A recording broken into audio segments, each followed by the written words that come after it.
In this video, I am going to show you how you can create a flame on Spotify. If by any chance you are interested in, you must have a premium subscription on Spotify.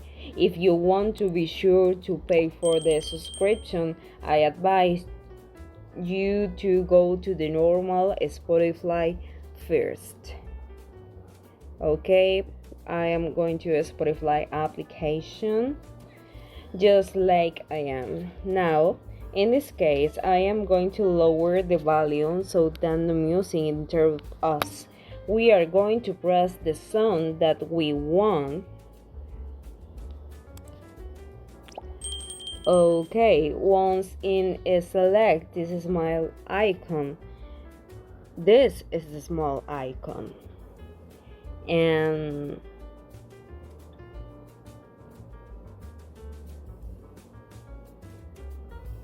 will appear next to the plus, and then now where I am going to play,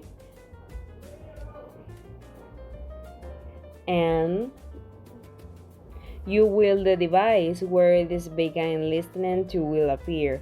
But if you have on Spotify Premium, a small link here. You can share this link with the person far or near on any device or in any country. They can listen to the same song that you are listening to on the same time. That is a jam on Spotify. It can be shared on up to 32 devices, and this is small, guys, and by chance you is very helpful. Thanks for watching this video, and don't forget to tell us what you thought of it.